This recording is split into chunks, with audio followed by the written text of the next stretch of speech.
Halo yang ada di rumah dan para jamaah yang ada di Masjid Baitul Makmur, pagi hari ini masih ada satu pertanyaan yang belum dijawab Pak Khalil, bagaimana agar bisa menerima nasihat orang lain. Jadi kita ini bagaimana Pak Khalil kalau diberi nasihat itu bisa senang atau menerima lah hati kita itu. Nah itu bagaimana caranya agar kita ini bisa senang bisa menerima terima, itu. Bisa senang. Kita perlu menyadari sesadar-sadar mungkin bahwa manusia itu katakan lemah. Setinggi apapun ilmunya, sebanyak apapun ilmunya, sehebat apapun orangnya, tetap manusia tidak akan lepas dari sifat lupa.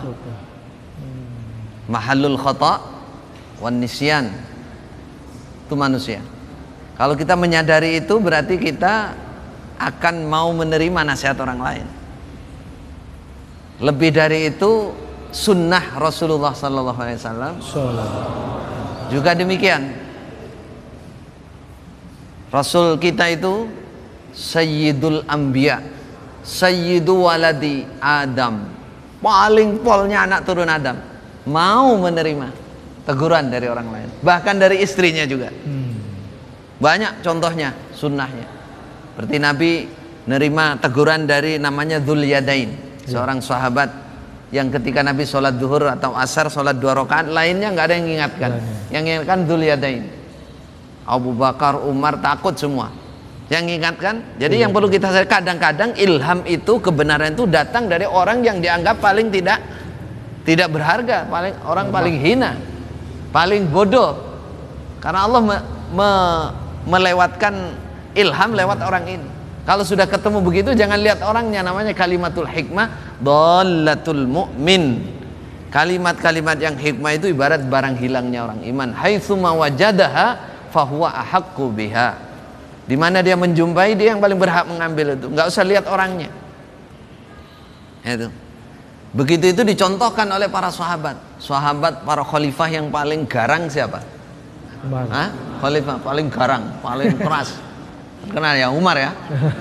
Katakan Asad, macan padang pasir. Setan aja minggir. Setan kalau jalan Khalifah Umar datang, setannya minggir. Setan itu, padahal setan paling berani dengan kita lah. Kalau Khalifah Umar minggir setan.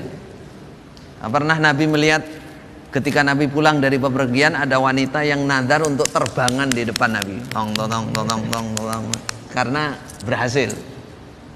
Ketika Nabi datang, dia tepuk tangan, tepuk terbangan ini, terbang ya, terbangan. Ketika sahabat datang yang lain tetap aja asik terbangan. Ketika Umar datang langsung katanya Nabi, setannya ngalih kata. Yang memberikan semangat dia kan setan, ngalih setan, takut sama Umar. Itu bagaimana Khalifah Umar mau menerima nasihat. Satu kisah saja, satu kisah. Beliau naik mimbar, mengatakan berijtihad, menentukan wanita tidak boleh minta mas kawin yang mahal. Sekarang banyak Joko tuwek, banyak orang wis tuwek ora payu rabi, ngesake, kasihan. Khalifah Umar memutuskan dok di atas mimbar, nggak boleh minta mas kawin yang banyak wanita ini.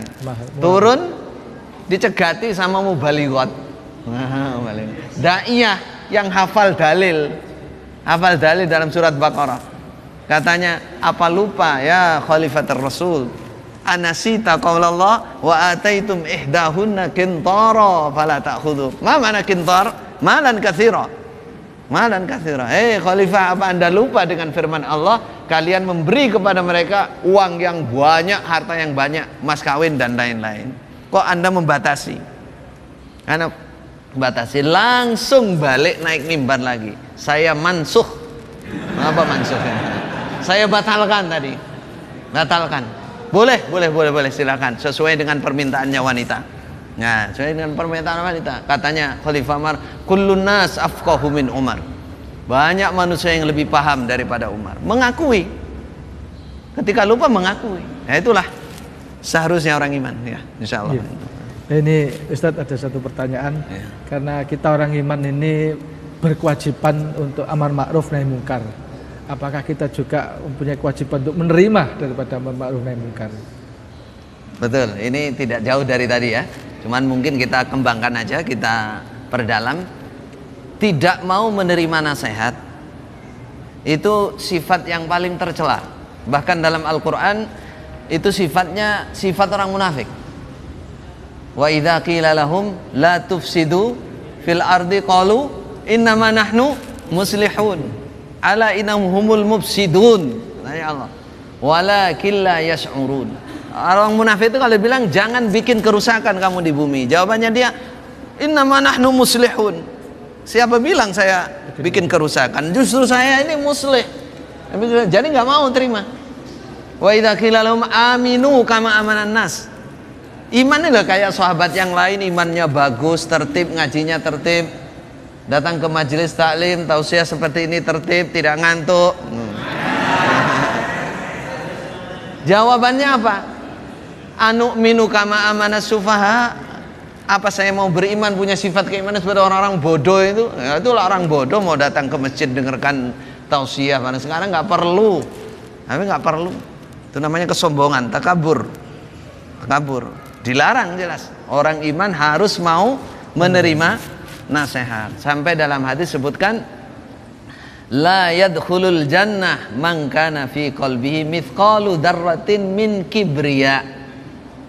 Tidak masuk surga orang yang di hatinya ada kesombongan, takabur, walaupun hanya seberat semut.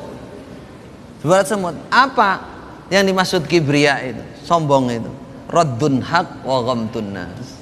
Menolak kebenaran dan meremehkan yang bawah. Dia amar ma'rufi orang, dinasihati orang, merasa wong opoi, orang apa? Nggak mau terima. Itu la yadkhulul jannah, tidak masuk surga. Maka kewajiban menerima nasihat itu memang harus, jangan seperti apa nama ceritanya orang tua yang kehilangan kacamata itu. Nggak, kakek-kakek golei kacamata. Nah, kalian cari di mana-mana. Katanya cucunya yang kecil, lah itu mbah, di sininya, diginikan makanya. Nah, katanya, karena malu, lah sing iki, sitoke sing tak goleki. Lah yang ini satunya, cucunya bingung, perasaan ya mbah punyanya satu. Jatuh di hadapan cucunya. Jatuh di hadapan cucunya. Itu contohnya orang nggak mau terima nasihat itu. Dia nggak akan pernah jadi orang pol, di depan cucu aja bisa jatuh itu. Ya, insya Allah.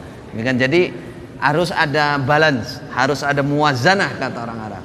Perimbangan, manusia itu harus ada perimbangan, mau memberi juga mau menerima, itu harus imbang. Syariat juga mengisyaratkan demikian. Jadi jelas kita tidak boleh sombong. Manusia itu nggak nerima nasihat itu kan aslinya sombong. Contohnya sombong itu biasanya ya, tempatnya sombong itu kalau mau saya kasih tahu, tempatnya orang alim merasa pinter, itu sombong. Kalau sudah begitu ingatkan sama dirinya, ilmu itu dari mana? Ilmu itu yang ngasih Allah. Katanya malaikat, la ilma lana illa ma 'allamtana. Bisa Allah mencabut sewaktu-waktu, banyak orang berilmu dicabut oleh Allah jadi orang gila, naudzubillah min dzalik. Itu dari Allah. Apanya yang disombongkan? Yang ada harus syukur. Biasanya yang kedua, orang punya harta. Katanya Allah dalam hadis qudsi, malaka ya ba yaqulu ibnu adam mali malaka ya ibnu adam illa maktasait fa ablait. Hei anak Adam, kamu bilang ini hartaku, bukan punya kamu, bukan. Yang punya kamu itu yang kamu pakai, inilah yang kamu pakai itu. Sampai habis itu punya kamu. Ma'akalta fa'afnaita, yang kamu makan kamu habiskan. Ma qaddamta fa'amdaita, yang kamu sodakohkan terus kamu lanjutkan sodakoh itu milik kamu. Yang kamu tinggalkan sekarang rumah semua itu bukan. Mati sewaktu-waktu kamu tinggal itu bukan milik. Apanya yang disombongkan? Jangan nyombongkan rupa, merasa ganteng dewe, ayu dewe. Katanya dalam riwayat subhan wa ma fakhru man khuliqa min turab. summa ila turabi ya'ud, summa ya'kuluhud dud. Paham itu? Mengherankan manusia itu, kok sombong. Dia diciptakan dari tanah, kembalinya ke tanah, dimakan oleh ulat. Apa yang disombongkan? Hidupnya menggembol kotoran. Diciptakan dari sesuatu yang kotor, apa itu? Mani. Hidupnya juga gembol kotoran. Apa gembol kotoran? BAB apa BAC? Nah, di sini kan kemana-mana saya gantengnya kok apa ya tetap gembol kotoran itu kemana-mana. Gembol itu apa? Gendong bawa kotor. Kalau mati hancur jadi tanah dimakan oleh ulat. Apa yang disombongkan? Nggak ada yang boleh disombongkan. Nah, itu. Biasanya kesombongan itu muncul di situ sehingga tidak mau menerima nasihat. Ya, mohon disimpulkan tausiah pagi hari ini. Baik. Ustaz. Kita punya tujuan baik dalam pertemuan ini. Kita melihat kenyataan yang ada saat ini, banyak musibah terjadi. Barangkali kita semua umat Islam harus segera banyak mawas diri, introspeksi diri, memeriksa dirinya, kemudian menjaga dirinya, menjaga keluarganya. Jangan sampai melakukan kemaksiatan. Kemaksiatan itu mendatangkan musibah.